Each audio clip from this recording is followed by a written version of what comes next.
Hello everyone, welcome to my YouTube channel. Yesterday in previous video I told you about the Rain on the Roof poem of class 9. That was the first part. In the first part we discussed about first stanza. So the remaining stanza, that is stanza second and third stanza, today we will discuss. So before discussing the second stanza or third stanza, we will memorize the first stanza at first. That in the first stanza what the poet says, कि when the dark cloud moves in the sky and gradually it covered all the stars in the sky. माने a darkness covers all the stars. So on that time the poet says that it is a bliss, it's a blessing to the poet when such type of darkness covered all the stars and the dark, from the darkness the rain falls on the earth, on the roof of the poet. So when the rain falls on the roof of the poet, on the time the poet goes to his bedroom and listen the patter sound which is produced by the rain. तो ये पैटर sound सुनते हैं. ये था first stanza में. Now will discuss about second stanza, what the second stanza tells. देखो starting क्या है. Every twinkle on the singles has an echo in the heart and a thousands dreamy fancies into busy being start and a thousand recollections wave their air threat into off as I listen to the patter of the rain upon the roof. First line क्या है देखो. Every twinkle on the shingles. Twinkle माने होता है short sound produced by the rain. तो every twinkle on the shingles. Shingles माने होता है wooden tiles used on the roof. Roof में जो वुडन टाइल्स हम लोग यूज करते हैं उसको सिंगल्स बोलते हैं. तो from the singles when the soft sound produced by the rain. Basically ये बता रहा है कि रेन के द्वारा जब सॉफ्ट साउंड प्रोड्यूस हो रहा है, जब रेन रूफ के ऊपर गिर रहा है, has in echo in the heart. तो ये सॉफ्ट जो साउंड है, soft sound makes an echo in the heart of the poet. Poet के हार्ट में एक इको हो रहा है, एक रिपीटेड साउंड हो रहा है. ये चीज बता रहा है. And thousands dreamy fancies into busying star. तो when the echo feels the poet, जो पोएट ने वो इको को फील्स कर रहा है, उस समय क्या हो रहा है कि उनके हार्ट से थाउजेंड्स ड्रीमी फैंसीज आ रहा है. Thousands dreamy fancies. Fancies means imagination. तो थाउजेंड्स ड्रीमी फैंसीज आ रहा है into the busy being start. Busy being start means इस जगह में होता है. बिजी बीइंग्स मीन्स होता है human being, but in this poem, in this context, busy being means not human being. Busy being refers to the poet himself. Busy being means इस जगह में पोएट को बता रहा है. तो इस जगह में जो फ्रेज हम लोग मिले कि ड्रीमी फैंसीज जो है, देखो ड्रीमी फैंसीज. ड्रीमी फैंसीज जो है, देखो जो फैंसीज है, जो इमेजिनेशन है, जो इमेजिनेशन है, ये ड्रीमी कभी नहीं हो सकता है. The fancies are not dreamy, है कि नहीं. इस जगह में जो फैंसीज को बता रहा है ड्रीमी, तो fancies are not dreamy. Actually human being जो होता है,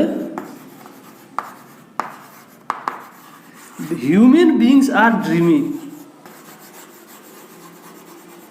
ह्यूमन बीइंग जो है, ह्यूमन बीइंग ड्रीमी है. तो ये चीज हम क्यों बताएं, कारण ये है कि इस जगह में एक पोएटिक डिवाइस बता रहा है. इस जगह में कौन सा पोएटिक डिवाइस है?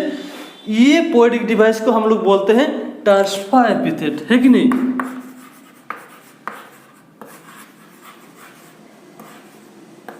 ट्रांसफर एपिथेट, ये ट्रांसफर एपिथेट है. ये जो है ये फैंसीज को बता रहा है, लेकिन एक्चुअली ड्रीमी आर नॉट, मतलब fancies are not dreamy, actually human beings are dreaming. तो ये है ट्रांसफर एपिथेट पोएटिक डिवाइस है। तो क्या हो रहा है कि when the poet listens the soft sound of the rain on the time an echo create in his heart, और when the echo creates in his heart, जब इको अपने हार्ट में क्रिएट हो रहा है तो क्या हो रहा है कि thousands dreamy, thousands imagination came into his mind, came into his heart, thousands imagination आ रहा है। इतना तो क्लियर है। इसके बाद देखो, and thousands recollection wave their air threads into of, thousands recollection, जो मेमोरीज है पास्ट मेमोरीज, रिकलेक्शन इस जगह में बता रहा है कि the past memories which we recollect, जो पास्ट मेमोरी हम लोग रिकलेक्ट कर रहा हूँ इसको रिकलेक्शन बोल रहे हैं। को when he listen the patter sound, when the poet listen the patter sound on the time such type of past memories came into his mind, ये पास्ट मेमोरीज उनके अंदर आ रहा है। कैसे? Weave their air thread into woof, woof माने क्या होता है कि thread woven across the loom, माने बुन रहा है जो पास्ट मेमोरीज है, बहुत सारा पास्ट मेमोरीज माने एक साथ आके थ्रेड जैसा, थ्रेड्स के द्वारा जैसे हम लोग कपड़ा बनाते हैं, ठीक है, बहुत सारा थ्रेड्स उसमें रहता है। इन सिमिलर वे बहुत सारा past memories came into his mind like the threads and wave it, जैसे कुछ बुन रहा है, माने कुछ स्ट्रॉन्ग एक मेमोरी क्रिएट कर रहा है। As I listen to the patter of the rain upon the roof, जब मैं सुन रहा था, जब मैं सुन रहा हूँ वो पैटर को, वो सॉफ्ट साउंड को, जो कि जब रेन इसके ऊपर रूफ के ऊपर गिर रहा है उस समय। तो इस जगह में पोएटिक डिवाइस के रूप में एक ट्रांसफर एपिथेट मिला और एक मिलेगा देखो कि जो बिजी बीइंग था, बिजी बीइंग को हम लोग बोलते हैं alliteration, busy being, busy being, busy being को हम एल्टरेशन बोलेंगे। क्योंकि आप लोगों को पता है, आप लोगों को पता है कि when two or more consecutive words starts with the same consonant letter या same consonant sounds, it's called alliteration। तो ये वी consonant साउंड देके स्टार्ट हो रहा है बिजी बीइंग, तो इसको हम लोग alliteration बोलेंगे। तो सेकेंड स्टेंजा बेसिकली क्या बता रहा है कि जो पेटा साउंड है, पेटा साउंड सुनने के बाद पोएट के हार्ट में एक इको क्रिएट हो रहा है, उस इको के द्वारा उनको लग रहा है क्या कि बहुत सारा ड्रीम, बहुत सारा इमेजिनेशन उनके अंदर आ रहा है। साथ साथ में ये चीज़ बता रहा है कि थाउजेंड्स फैंसी, थाउजेंड्स जो रिकलेक्शंस है, थाउजेंड्स जो पास्ट मेमोरी का रिकलेक्शन आ रहा है, वो जैसे कुछ बुनने का कोशिश कर रहा है, वो वेव करने का कोशिश कर रहा है। माने these are compared with the threads, the past memories are here compared with the threads, threads के साथ इस जगह में कंपेयर कर रहा है। कब ये हो रहा है? When the poet lessons the soft sound of the rain which fall on the roof. ये चीज़ क्लियर है। अब थर्ड स्टेंजा में देखो, थर्ड स्टेंजा में बेसिकली माने सेकेंड स्टेंजा में जो रिकलेक्शन है मेमोरीज का जो रिकलेक्शन हो रहा है, उसमें से एक मेमोरी, पास्ट मेमोरी है the thinking about his mother, अपने माँ के बारे में ये जो मेमोरी आ रहा है, ये माँ के बारे में इस जगह में लास्ट स्टेंजा में पोएट कुछ बताएंगे। देखो, now in the memory comes my mother as she used in years ago to regard the darling dreamers, ere she left them till the dawn, oh I feel her fond look on me as I list to this refrain which is played upon the singles by the patter of the rain. तो इसमें देखो क्या बता रहा है, now in memory comes my mother, जो memory है, memory comes my mother. Okay, इस जगह में देखो कि when he listens the patter sound of the rain on that time, a lots of recollection come into his mind. Okay, so here one past memory is about her mother. When he recollect the past memory, at first he recollect the memory of her mother, कि how her mother loved him, how her mother regard him means इस जगह में consider him as the darling dreamers, as the darling माने so beloved person seems to her, and at the same time देखो ere she left them till the dawn. इस जगह में एक word बोलने भूल गए थे, एगोन है। एगोन मीन्स होता है एगो, ये ओल्ड यूज ऑफ इंग्लिश है। देखो ere she left them till the dawn, ERE ere, ERE एर, ये होता है बिफोर। ये भी ओल्ड इंग्लिश है, ओल्ड इंग्लिश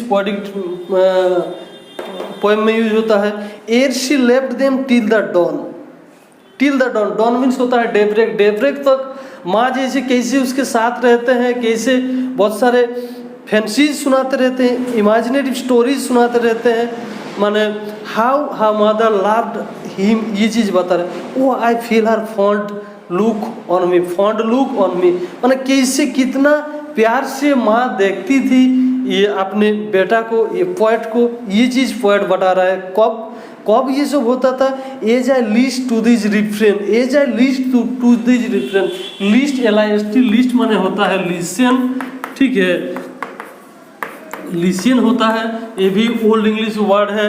तो एज आई लिस्ट माने as I listen to this refrain, refrain माने होता है कि रिपीटेड पार्ट ऑफ सॉन्ग या poem, repeated part of song या पोएम होता है। पर इस जगह में बता रहा है कि sound of rain, rain sound के बारे में रिफ्रेन बता रहा है कि when the poet listen the soft sound, when the poet listen the sound of the rain on that time such type of memory about his mother he memorize and how her mother loved him, ये चीज बता रहा है। Which is played upon the singles by the patter of the rain, which is played, कौन सा, कि the soft sound कब produce होता है? जब rain fall on the roof, roof के ऊपर जब गिरते हैं उस समय जब सॉफ्ट साउंड प्रोड्यूस होता है। तो सिंगल माने पहले ही आप लोगों को सेकंड स्टेंजा में बता दिए थे कि wooden tiles which is used in the on the roof.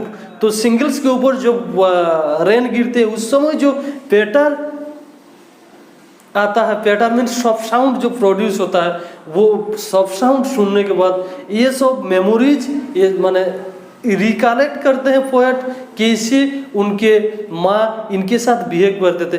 ये थर्ड स्टेंजा में और एक चीज़ बता रहा है कि माँ के बारे में जो मेमोरी, पास्ट मेमोरी जा रहा है, it means it indicates that his mother is no more in this earth, उनके पोएट के माँ और इस धरती पे, इस दुनिया में नहीं रहे, ये चीज़ बता रहा है। इस कारण वो रिकलेक्ट कर रहा है माँ के मेमोरी। तो ये इस जगह में भी देखो, इस जगह में भी एक पोएटिक डिवाइस होगा, एल्टरेशन तो होगा ही, तीनों स्टेंज में एल्टरेशन है। देखो माय मदर जो है, ये एल्टरेशन हम लोग कह सकते हैं, my starts with M sound, mother starts with also M letter. तो ये माय मदर जो है इसको एल्टरेशन हम लोग बोल सकते हैं थर्ड स्टेंजा में। थर्ड स्टेंजा में और एक है, देखिए डार्लिंग ड्रीमर्स जो है, darling dreamers starts with the same consonant letter D। तो डार्लिंग ड्रीमर्स जो है इसको भी हम लोग एल्टरेशन बोलेंगे। तो ये जो पोएम है बेसिकली तीनों स्टेंजा में एल्टरेशन मस्ट है, दो तीन जगह में एल्टरेशन है। और एक चीज बताया कि ट्रांसफाइविटेड है फर्स्ट स्टेंजा में ट्रांसफाइविटेड हम बताए थे, वो था melancholy darkness. Actually darkness is not melancholy, melancholy माने क्या बोले थे? मेलांकोली माने बोले थे सैड। तो डार्कनेस सैड नहीं होता है, एक्चुअली सैड था पीपल। तो डार्कनेस मेलांकोली जो था वो था ट्रांसफाइविटेड। और एक चीज़ बताया था कि पर्सनिफिकेशन के बारे में भी आप लोगों को पता है। तो ये सब पोएटिक डिवाइस यूज हो रहा है, ये सब चीज़ एक्चुअली ये तीन स्टेंजा के माध्यम से पोएट बताना चाह रहा था कि when the rain falls on the roof, उस समय उनके माइंड में, उनके दिमाग में क्या चेंजेस आता है, क्या मेमोरी उनके अंदर आता है, ये सब चीज़ बता रहा है। तो मेनली पोएम में यही सब चीज़ है। अब नेक्स्ट पोएम नेक्स्ट वीडियो में लेके आएंगे, तब तक के लिए धन्यवाद।